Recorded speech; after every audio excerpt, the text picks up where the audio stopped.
পানী খাই বাটিত উলিয়াইছিল গাখীৰ 5 খোজ আগুৱাই যাবলৈ কৈছিল মহিলাগৰাকীক চাওক আৰু সাৱধান হোক জংলাখনৰ পৰা এটা বাটি ওলাইছে বাটিটো এনেকৈ অকলাই কেনে পানীটো পেলাই দিছে পেলাই দিওঁতে গাখীৰ ওলাইছে তলৰ পৰা মাটি লৈছে মাটি লৈ মোৰ হাতত দিছে মোক 5 খোজ আগুৱাই যাব দিছে ঘৰৰ ভিতৰত মা আপুনি সঁচা কথা ক'ব নহ'লে আপুনি পংগু হৈ যাব এনেকৈ দেখাই দিছে মোক আচ্ছা মইতো ভয় খাই গ'লো মহানগৰীৰ বামুণী ময়দানৰ কুশল নগৰত হঠাৎ হুলস্থুল পৰিৱেশ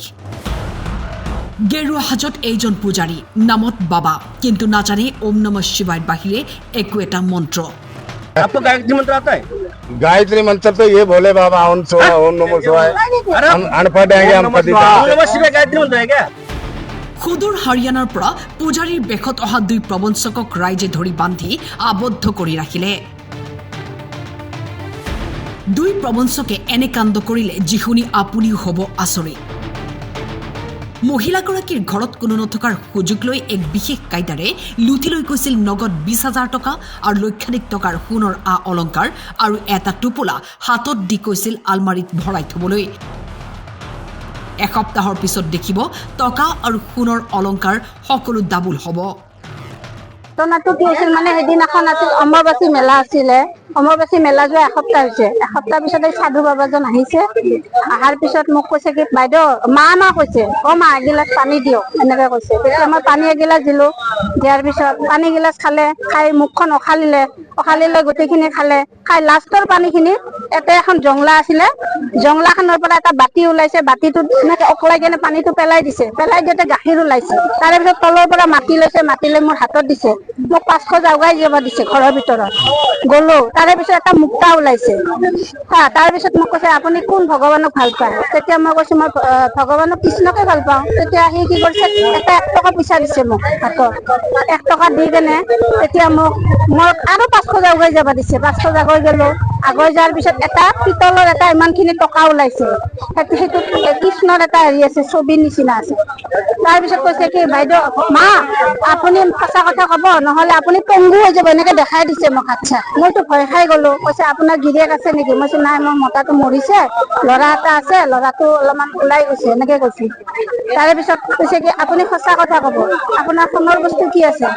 মই কৈছো আছে মোৰ চেইনটো আছে গলত আৰু কাণফুলিটো আছে এনেকৈ ক'লো মোক ওলাই দিয়কচোন মই আপোনাৰ ডাবল হৈ যাব এনেকৈ কৈছে 2টা হ'ব এনেকৈ ক'লে মই ওলাই দিলোঁ তাৰপিছতে টকা কিমান আছে মোক টকাৰ কথা কওঁতে মাথাটো গৰম উঠিলে কিছু টকা মোৰ যিয়ে নাথাকক কিয় লাগে বুলি কৈছোঁ চিনিটো নাপাওঁ এতিয়া আপুনি মিছা কথা ক'লে পংগু হ'ব এনেকৈ ক'লোঁ তেতিয়া মোৰ 20,000 টকা এটা আছিলে 20,000 টকাটো ওলাই দিলোঁ তেতিয়া সি কি কৰিলে কাপোৰত বান্ধি কেনে মোক গডৰেজত সোমাই থৈ দিব দিছে পিছদিনাখন ৰাতিপুৱা 10টা বজাত খুলিব দিছে খোলোতে এই বস্তুখিনি পাইছোঁ খোলোতে এই বস্তুখিনি পাইছোঁ একো নাই টকাও নাই সোণাও নাই একো নাই কাপোৰ কানি একো নাই টকা 20,000 নিছে সোণৰ চেইন এডাল নিছে কাণফুলি মোটামুটি 1 লাখৰ ওপৰে হ'ব একো দিয়া নাই মই তাক বিচাৰি আছিলো আজি মই পাইছো আজি মই কালিবাৰীত পাইছো কালিবাৰীত পাই মই তাক ধৰি লৈ আহিছো এইজনক মই চিনি নাপাওঁ এজন মতাটো 2জন আহিছে বাপেক পুতেক বুলি কৈছে 2জন আহিছে আজি সেইদিনা এজনে আহিছে কেইবামাহৰ পিছত হঠাৎ ভণ্ড বাবাক দেখি ভুক্তভোগী মহিলাই চিনাক্ত কৰে অৱগত কৰিলে ৰাইজক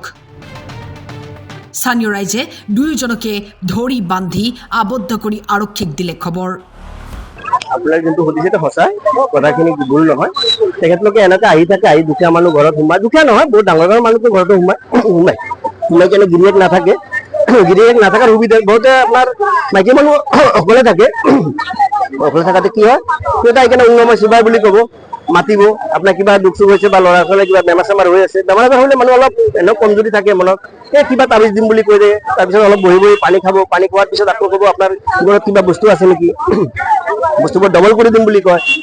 মাতিলে তাৰপিছত সিহঁতে ডবল কৰি দিম কৰি কিনে সোণটো সিহঁতে টকা পইচা লৈ কেনে সিহঁতে পলাই যায় আজি সিহঁতে ধৰা পৰিলে ইয়াতে চেম কেছত এনেকৈ এটা ধৰা পৰিলে আমি ধৰিলোঁ ধৰি আমি যেতিয়া সুধাতে তেখেতলোকে এটা কথা ক'ল যে সিহঁতে ফৰিদাবাদৰ পৰা আহিছে প্ৰথম এটা এড্ৰেছটো ভুল দিয়ে, এটা এড্ৰেছ ল'ৰা এটা এড্ৰেছ দিয়ে, তেখেতৰ শিষ্য বুলি কৈছে, তেখেতে আৰু এটা বেলেগ এড্ৰেছ দিয়ে, এজনকৰ হৰিয়ানা এজনকৰ কৰিয়াবাদ। তাৰপিছত যেতিয়া আমি সিহঁতক ভালদৰে বিচাৰ কৰাৰ পিছত সিহঁতে আমাক আহি কেনে ক'লে যে আমি সিহঁতক ফুৰিব আহিছিলো, ফুৰিব আহি কেনে এনেকে আহো। তাৰপিছত যেতিয়া আমি জোৰকৈ ধৰাটো সিহঁতে স্বীকাৰ কৰিছে দেই, হয় সেইটো হৈছিলে, কিন্তু আমি নহয় বেলেগ হ'ব পাৰে। কিন্তু সিহঁতে নিজৰটো নকয়, সিহঁতে বেলেগ কোনোবা হ'ব পাৰে, লগৰীয়া কোনোবা হ'ব পাৰে। তেখেতলোকৰ প্ৰথম কথা আধাৰ কাৰ্ড লগতে আধাৰ কাৰ্ড নাই, পেন কাৰ্ড নাই, ঠিক আছে। যোনটো আছে তেখেতৰ ডুপ্লিকেট হয় সিহঁতৰ। আৰু এতিয়া আৰু তেখেতক মই এটা সুধিছো, আপুনি হিন্দু না মুছলিম? কৈছে হিন্দু। তুমি কৈছে আপুনি যদি হিন্দু হয় আপুনি গায়ত্ৰী মন্ত্ৰটো কৈ দিয়ক, আপুনি বাকী একো বিচাৰে গায়ত্ৰী মন্ত্ৰ আজিকালি সৰু ল'ৰা ছোৱালী জানে, মই গায়ত্ৰী মন্ত্ৰটো আপুনি একবাৰ কৈ দিয়ক। কিন্তু গায়ত্ৰী মন্ত্ৰ সি গাই দিব নোৱাৰিলে। তেখেতে খালি এটাই ৱাৰ্ডে কৈছে ওম নমঃ শিৱায়। আপুনি খালি সুধিব পাৰে, মোৰ কথা নাই, তেখেতে খালি এবাৰ সোধক যে আপুনি গায়ত্ৰী মন্ত্ৰ জানে না নাই। এজন হিন্দু মানুহ গায়ত্ৰী মন্ত্ৰ কৈছে জানিব আপুনি কওকচোন। তেখেতলোক মুছলিম হয় আৰু তেখেতে সিহঁতে এটা বিজনেছ কৰি আছে। সিহঁতক চব সিহঁতে কাম কৰা মানুহ হয়, দেখিলে গম পায়, হাতা কাটা কাম কৰা মানুহ হয়। কিন্তু সিহঁতে আজি এইবোৰ কৰি কেনে আমাৰ মানুহ ঠগাই আছে, হিন্দু মানুহ ঠগাই আছে আৰু হিন্দু মানুহ বদনাম কৰিছে, ধৰ্মটোক লৈ কিনে সিহঁতে বদনাম কৰি আছে। ঘটনাৰ সন্দৰ্ভত চানমাৰী আৰক্ষীয়ে আৰম্ভ কৰিছে তদন্ত। ইপিনে স্থানীয় ৰাইজৰ অভিযোগ, কুশল নগৰ অঞ্চলত পূৰ্বেও কেইবাবাৰো বহিঃৰাজ্যৰ পৰা পূজাৰীৰ বেশত গেৰুৱা সাজেৰে অহা লোকে প্ৰবঞ্চনা কৰি দিছে। নুনমাটিৰ পৰা জয়ন্ত দাসৰ ৰিপৰ্ট, টাইম 8।